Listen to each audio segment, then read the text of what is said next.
The morning sun struck the Valley of Elah, revealing two armies locked in stillness across the rising hills.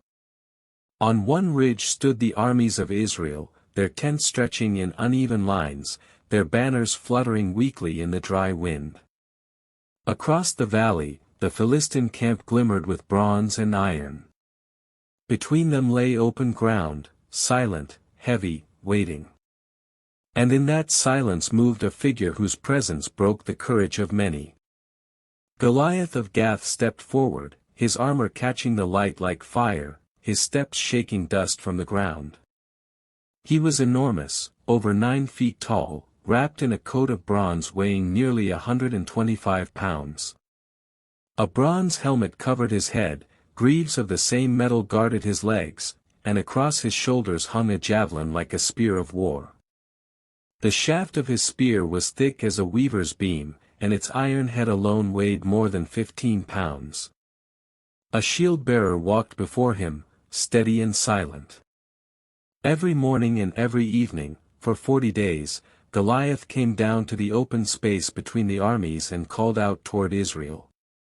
His voice rolled like thunder through the valley. He demanded that a man come forward and fight him, one warrior to decide the battle. But none came. Men of Israel looked upon him and withdrew in fear, for his size and his armor were unmatched.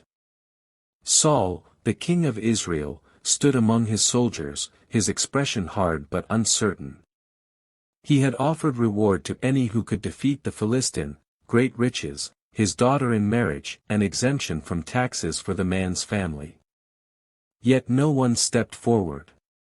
Far from the camp, in the hills of Bethlehem, a young shepherd tended his father's sheep. His name was David, the youngest of 8 sons of Jesse. His days were spent watching over flocks, carrying a sling, and playing music upon his harp. His 3 oldest brothers had followed Saul to battle, while David remained at home to tend the animals.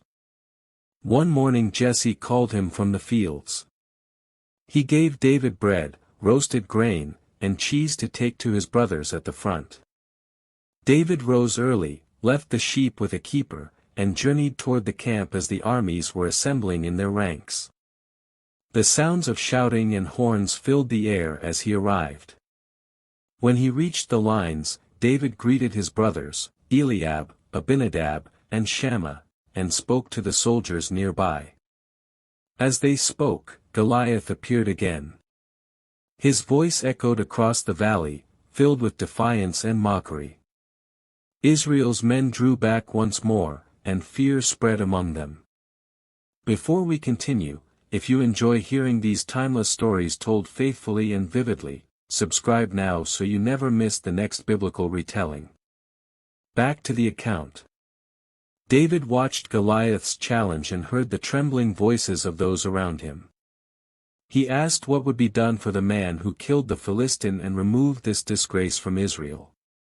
The soldiers repeated the king's promise. But Eliab, David's eldest brother, burned with anger. He accused David of pride, of coming only to watch the battle. David replied quietly that he had merely asked a question. The news of his curiosity reached Saul, and the king sent for him. When David entered Saul's tent, he was young, unarmored, and calm. He said to Saul, "Let no man's heart fail because of him, your servant will go and fight with this Philistine." Saul looked at him and shook his head. He told David he was only a youth and untrained, while Goliath had been a warrior from his youth. But David spoke of his time as a shepherd. He recounted how he had fought both lion and bear when they came for the sheep, striking them and rescuing what was taken. When either beast turned on him, he seized it by the jaw and struck it dead. "The same will happen," he said, "to this Philistine who defies the armies of the living God." Saul studied him, silent for a moment, and then agreed. He offered David his own armor, his bronze helmet, coat of mail, and sword. David put them on but could barely move. He tried to walk and then stopped. The armor was heavy, untested, and foreign to him. He told Saul he could not fight with them, for he was unused to such weight. He removed the armor and set it aside. Instead, David took his staff in his hand, chose 5 smooth stones from the brook, and placed them in his shepherd's bag. His sling hung ready. The armies watched him descend toward the valley floor, the smallest figure ever to walk toward Goliath. The ground between the two armies stretched wide and empty, sunlight striking upon dust and stone. Goliath moved again into the open, the shield-bearer walking before him. He saw David approaching, unarmored, carrying only a staff. The giant's face twisted with disdain. He called out with scorn, asking if he was a dog that one would come against him with sticks. He cursed David by the names of his gods and shouted for him to come closer so that his flesh might be thrown to the birds and wild beasts. David did not draw back.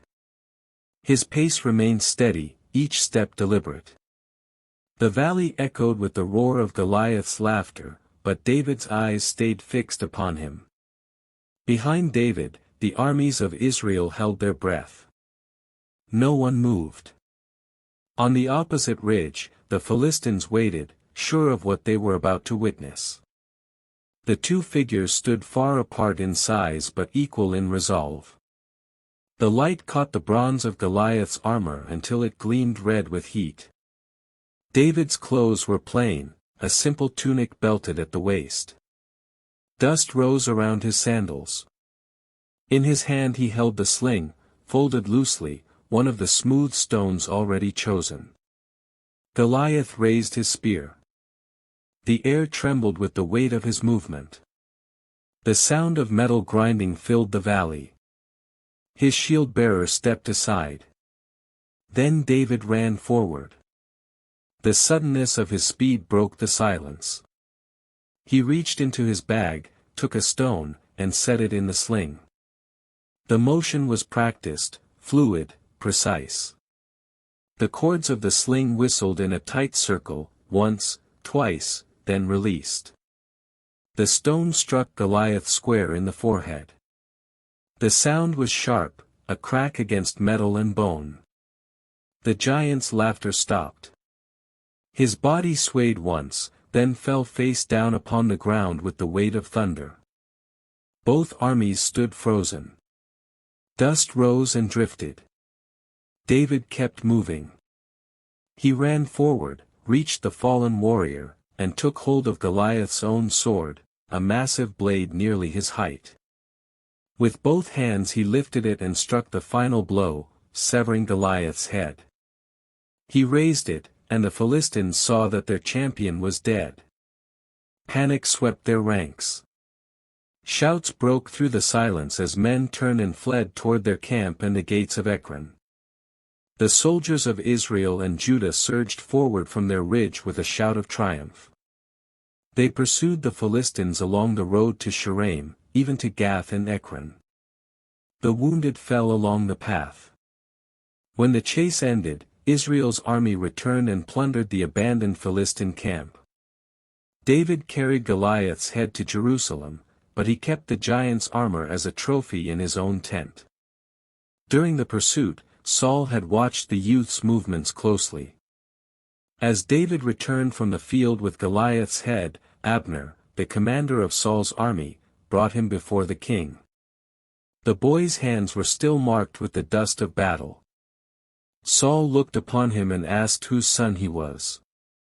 David answered that he was the son of Jesse of Bethlehem. The camp erupted in shouts of victory, but Saul's eyes lingered on David with quiet wonder. Around them, soldiers repeated the account, how the shepherd had stepped forward when no warrior dared, how he had refused armor and weapons, and how one stone had brought down the strongest man in the valley. The field of battle was littered with shields and spears. The sun lowered behind the ridges, throwing long shadows across the ground where Goliath had fallen. His armor, once polished like a mirror, now lay still, dulled by dust. As night came, fires burned across both hillsides. Israel sang in the dark, their voices carrying far over the valley that only hours before had echoed with fear. In Saul's tent, David stood quietly, the weight of the giant's sword still heavy in his hands. Around him, captains and servants whispered his name. He spoke little, and when Saul dismissed him, he stepped out into the night air. The stars hung above the valley, bright and cold, over the place where courage had met pride and prevailed.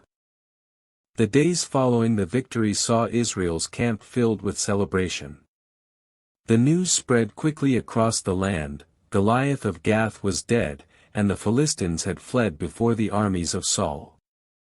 David returned with the soldiers to the royal encampment, carrying the memory of the battle in silence.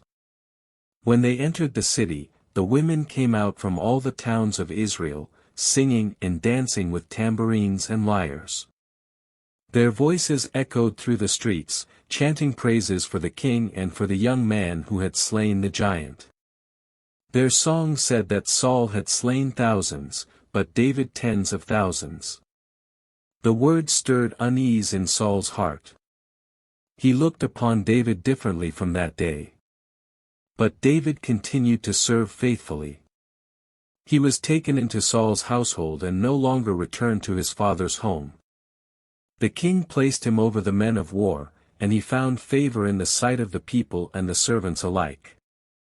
The armor of Goliath remained as it was, hung in David's tent as a reminder of the battle fought without sword or mail. The valley that once held the armies now lay empty, its dust settled and silent. From that moment forward, David's name grew throughout Israel. Yet the event itself remained as it had been, a single act in the valley where one man had faced another. No embellishment could change the truth of what had occurred. A shepherd had come carrying only his staff, his sling, and 5 stones, and had stood where others would not. The armor that Saul had offered stayed unused, folded and set aside. The memory of that refusal became inseparable from the story. He had faced Goliath without armor, without sword, without shield, relying only on what he knew and what he carried. In the following days, the spoils of victory were divided among the troops. The heads of households spoke of the shepherd from Bethlehem who had gone alone into the valley and returned victorious. The valley itself became known for the place where fear had turned to courage in a single instant. Saul's counselors discussed what had happened, recalling every detail, the sound of the sling, the fall of the giant, the shouts of the army that followed. The event stood as a turning point in Israel's long conflict with the Philistines. David remained in the court of Saul, serving in various roles as the king commanded. The harp that had once filled the pastures of Bethlehem now sounded within the palace walls. His days of watching sheep were behind him, but the calm strength he carried from those fields did not leave him. The Valley of Elah grew quiet again. The tents of both armies were gone, the signs of battle erased by time. Only the stories remained, passed through generations, word for word, as they were first seen. David's family in Bethlehem heard of his deeds and his rising favor. His father Jesse spoke little, but pride filled his house. His brothers, who had once doubted him, now walked among soldiers who spoke his name with respect. Through the seasons that followed, the people of Israel continued to tell of the day the armies had stood still and one shepherd had gone down alone. His youth, his refusal of armor, and his victory against the warrior of Gath became inseparable from his identity. The story of that day reached every corner of the nation. In the towns and on the roads, travelers spoke of the moment when Goliath had fallen, his massive frame collapsed in dust. And always it began with the same image, the small figure walking into the valley, unarmed, unshielded, and unafraid. And so the account stood, as written in the chronicles of Israel and preserved among its people. David faced Goliath with no armor, armed only with a sling, a stone, and the courage to stand when others had turned away.